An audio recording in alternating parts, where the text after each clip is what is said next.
So I'm going to show you how to use guided access, which is a great tool for your iPads to lock a student into a single app on the iPad and kind of do this manually.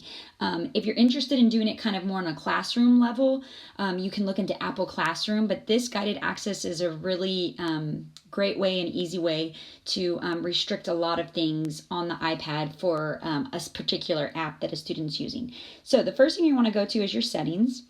And you're going to scroll down here to accessibility and then scroll down to guided access. So you're going to want to go ahead and turn that on, and you're going to set up a passcode. And this is really important. You need to pick a passcode that every adult in the classroom knows, because if you lock yourself out of it, we literally have to erase the entire iPad and start completely over. So this has happened often. So I would pick something that a lot of people know and the students don't know, but something that's easy also. And you can also set the same passcode for every iPad if that's easier for your classroom management. As long as, like a student doesn't figure it out. And once you get a student figure it out and then they figure, you're in trouble there. Also, don't use Touch ID. Because of these classroom iPads, it's really not good to use Touch or Face ID with these. We've disabled as much as we could, but other things you'll have the options. Just avoid it. Just stick with the passcode and share with all the staff. So I'm going to set up a passcode, a real easy one for now. And I would do this too. Once you set this up in all your iPads, the passcode will stay the same. And so if you do this in the initial setup at the beginning of the year, it'll be easier than when you have the students in your class.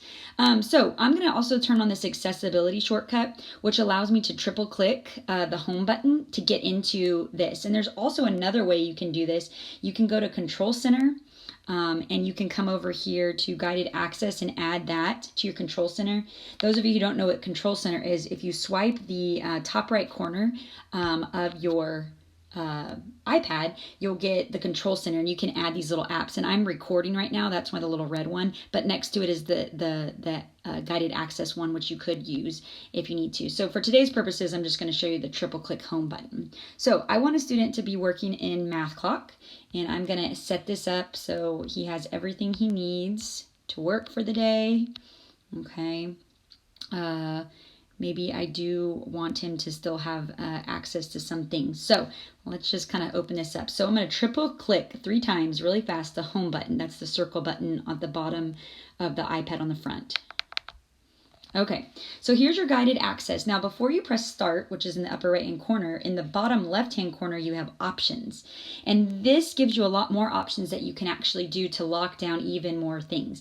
So you can turn on or off the sleep-wake buttons. Students can click those things and it'll just kind of give them like you're locked down in guided access. So you can turn on and off those if you have someone just that's a very stimulated by clicking. You can also turn off or disable volume buttons if you don't want them turning up and down the volume. Motion would be if you have it in landscape versus portrait mode. So if you're going to keep it in one way or the other so it's not sweeping back, you can turn off motion. You can also turn off keyboard so like they can't type anything. If there was a typing feature, the keyboard would not pop up. And then you can turn off touch. Now turning off touch is great when you have like a video that you want to lock in and you don't want them scrolling or stopping and starting.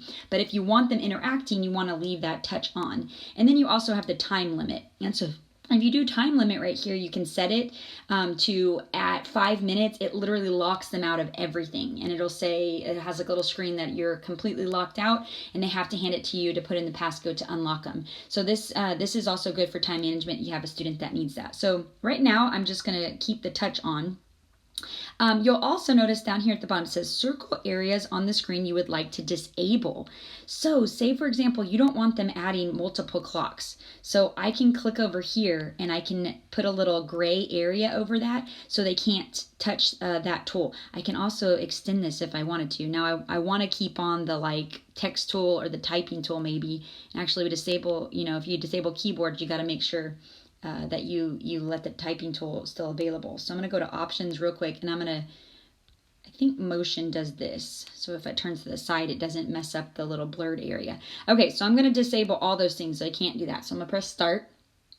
Okay, you'll notice there's like that little gray over that. So I'm clicking on them right now and it does nothing.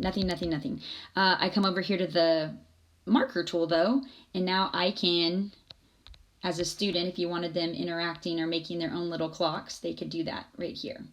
Okay, let's see if I turn the motion. Awesome. Since I had motion on when I turned it portrait mode, it didn't, you notice that it didn't change. And then that way your little gray areas also don't get swapped when you change that portrait mode. Okay, so that's kind of how you manage guided access. Now, if a student tries to click, you'll notice that it says that you're in guided access and that you have to triple click to get out. So the students, they're locked in there. And then you as the adult, when you're ready to unblock them from this, you can triple click the home button again. Okay, put in your passcode this time. And you'll go back to those guided access. So you can adjust your options. Maybe you're like, ooh, I don't want that area off.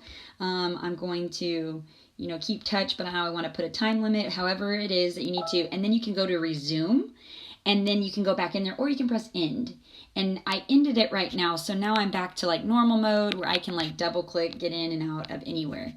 So that's guided access, and it's a really great tool. Once again, the way it's managed is manually on the iPad. Once you set up the passcode and the accessibility shortcut, you launch the app, triple click the home button and get in. Where, like I mentioned earlier, Apple Classroom is another tool that you might want to look into that allows you to have like multiple iPads and then lock 5 iPads at one single time into a certain app, but you don't necessarily have as many controls like you saw with me blocking out the gray areas. And that's guided access.